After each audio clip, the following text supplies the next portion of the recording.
دنا فتدلى فكان قاب قوسين أو أدنى فأوحى إلى عبده ما أوحى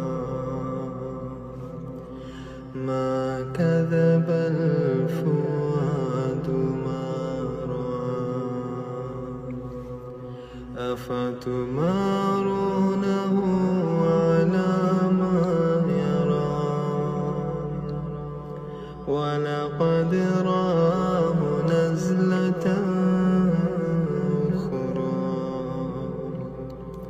عند سدرة المنتهى عندها جنة المأوى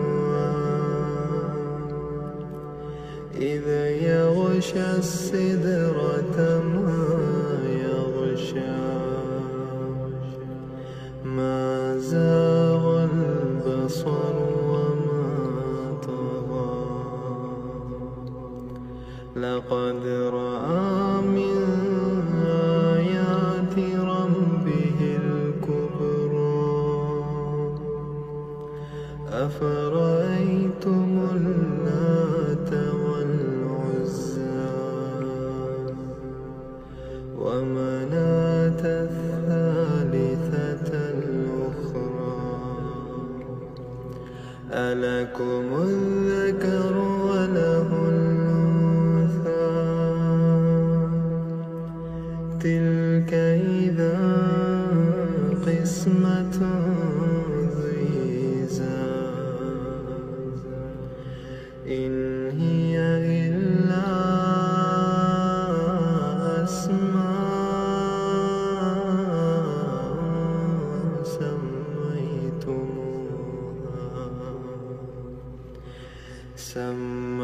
سميتموها أنتم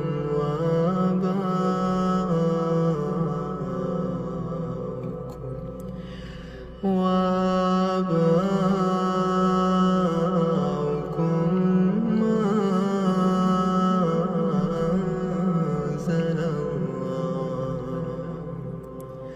ما أنزل الله بها من سلطان إن يتبعون إلا الظن وما تهوى الأنفس ولقد جاءهم من ربهم الهدى أم للإنسان ما تمنى فلله الآخرة والأولى وكم من ملك في السماوات لا تغني شفاعتهم شيئا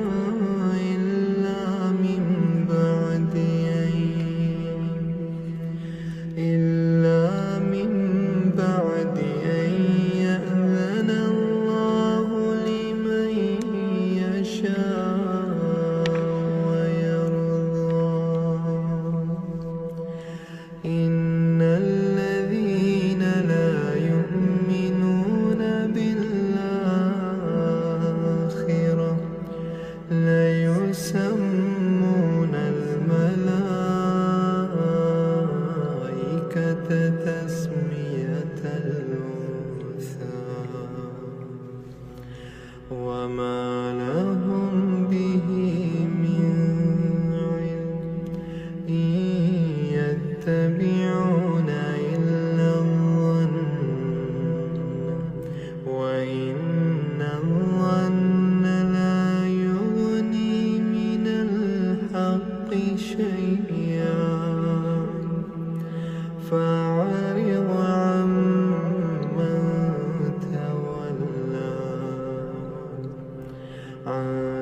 ذكرنا ولم يرد إلا الحياة الدنيا ذلك مبلغهم من العلم إن ربك هو أعلم بمن ضل عن سبيله وهو أعلم بمن اهتدى ولله ما في السماوات وما في الأرض ليجزي الذين أساءوا بما عملوا ويجزي الذين أحسنوا بالحسنى الذين يجتنبون كبائر الإثم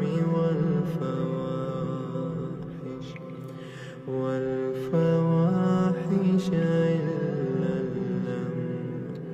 إن ربك واسع المغفرة هو أعلم بكم إذ أنشأكم من الأرض وإذ أنتم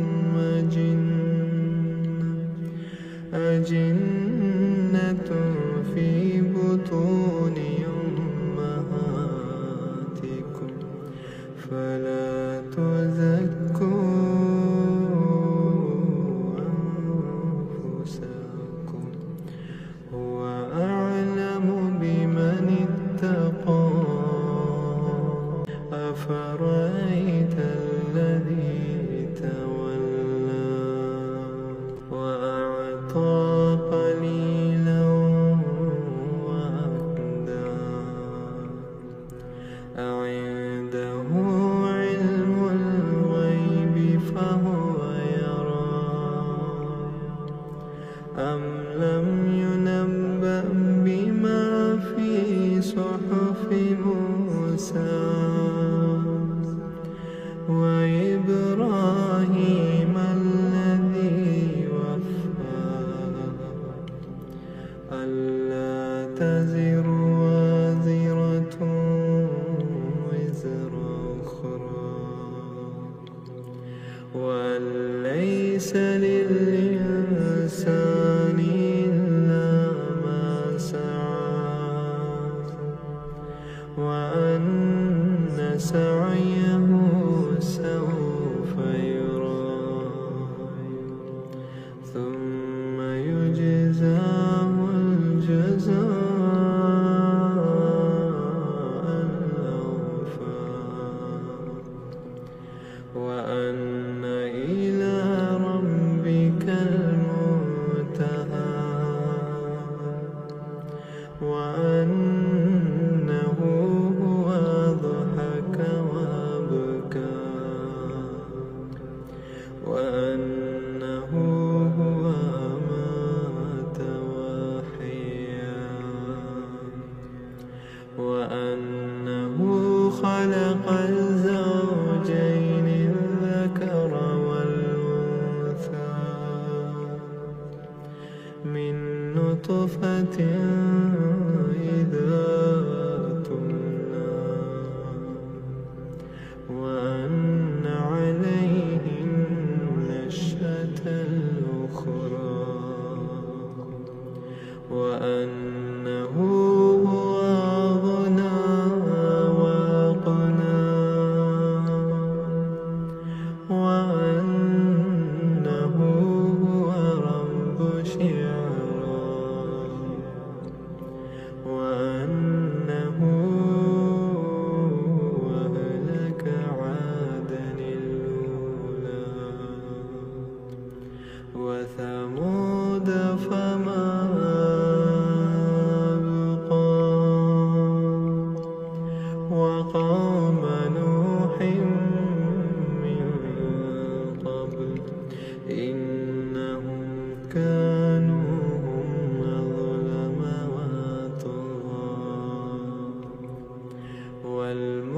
فكتاها فغشاها ما غشاها فبأي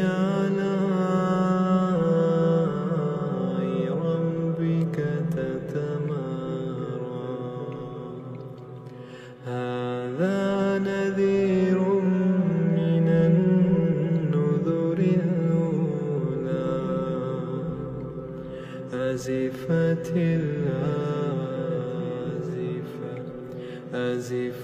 الآزفة ليس لها من دون الله كاشفة أفمن هذا الحديث تعجبون وتضحكون ولا تبكون وأنتم سامدون فاسجدوا